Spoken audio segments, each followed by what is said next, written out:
Hello good people of the internet. So today we look at a Gibson Skylark amp. Now these amps are actually quite interesting pieces. They've been gaining some popularity recently after the internet, helps people discover vintage gear, alternatives to say like a Fender Super Reverb or the Fender Champ specifically from back in the day. So yeah, this amp's seen some resurgence in popularity. Because of that, it's kind of gone up in value a little bit. But anyways, the Gibson Skylark GA-5 amp was made between late 50s to mid 60s. And it was basically Gibson's competition to a Fender Champ, which was super popular at the time. So let's just talk about some specs with this guy first. So it's got a single channel, it's made in the US. Surprisingly, it's only 4 watts, which is kind of like, I thought, since it has 5 in the name, like it would be a 5-watt amp, but nope, 4 watts. Which means like you really just have to drive this thing and you'll like turn up the volume and it'll start to break up. But it sounds really cool, both clean and overdriven. Definitely something that's different than I'm used to. It's got a 12AX7 tube, 6V6, and a 5Y3 tube, which I'm not really sure what the last one is.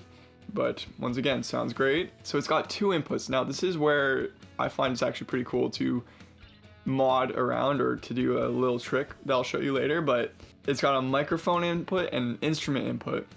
And what I like to do with these is I like to run an ABY and jumper my both cables into the mic and the instrument at the same time so that you get that creamy overdrive a lot sooner. And so when you do push it all the way to 10, it'll just roar, and you'll hear that later. And then the last thing is it has a Jensen P8 special design speaker, weighs about 13 pounds. So, pretty small, quaint amp. If you're into blues, you're into like old school rock and Beatlesy, kind of Stonesy riffs, this would actually be a great gigging amp.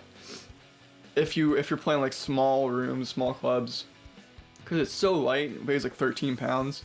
You could just haul this with you on, even if you didn't have a car, you could probably get away taking this on like the train with you or whatever. But it has like a really clean but not too sharp of a sound. And with a lot of the Fenders, you have a very ice picky top end, whereas this one doesn't quite have that. It's still quite barky, and has a lot of spank to it, like a typical Fender clean amp. But there's just, a little more smoothness on the top end to my ears.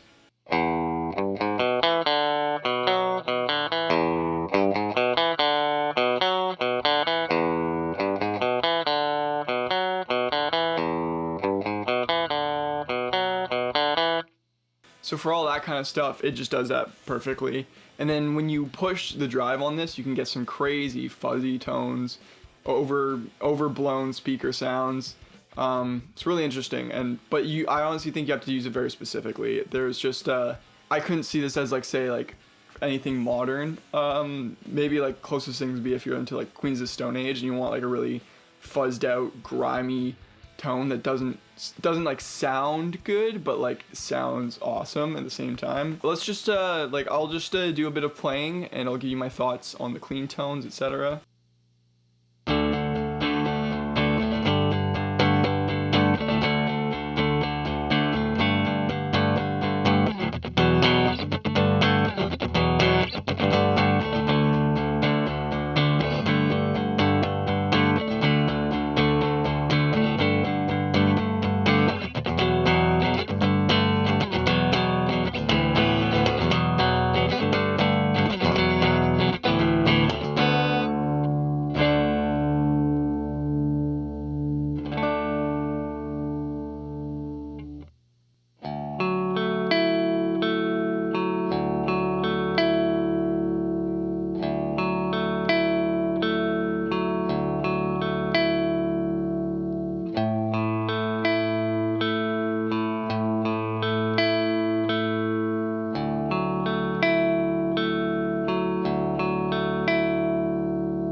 Yeah, so my thoughts on the clean tones of this thing, it's honestly, I think it's what it does best. It kind of just like has this bark and meatiness to it that I don't really find in like similar. I've had like a Fender Princeton, I've had a Fender DeVille, I've tried Fender reverbs and all that stuff, and I don't find there's enough mids and like low mids and meatiness. And then also, like I was talking about, the ice picky top end. So this amp is just a little bit more mid focused, and even more so like there's more low mids and less of the high mids. So it's basically like if you took the kind of like frequency spectrum of like a Fender Princeton and you just shifted it down just a little bit. That's what I hear. And then it does have like a little bit of a breakup when you hit it hard, and just kind of like, for some that's pleasant if you don't want like perfectly pristine cleans and you want like a little bit of like a vintagey saturation.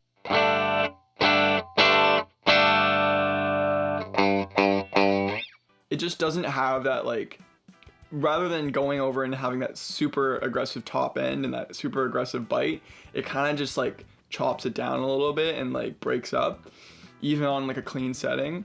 And that's just something I find like really interesting and really like it's pleasant to my ears, because I don't like overly bright Fender amps too much anyway.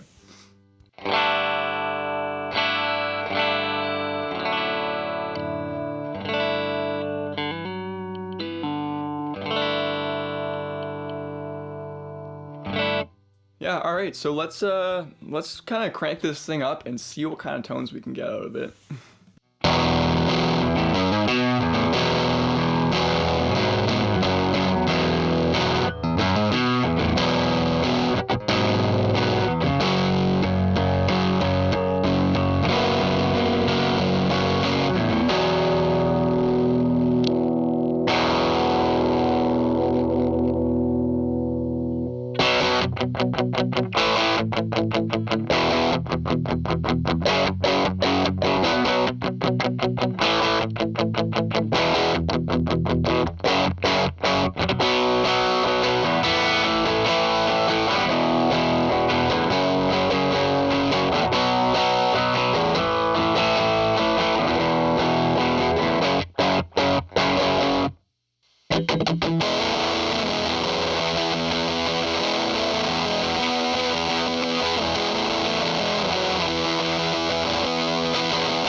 Now, the dirty tones, as I kind of mentioned earlier, I feel like they're quite specific in use. You have to really know what you're using this for, and I'd say it'd probably be best used in the studio or live if it's like you have an A and B rig kind of scenario where you're usually running through like a Vox or like your, Fender for like a more suitable clean-ish rhythm tone, and then you want to kick this on for like a solo or something, or for like a bridge section. Or if you just are really into like fuzzy garage rock, this would just do that well anyways.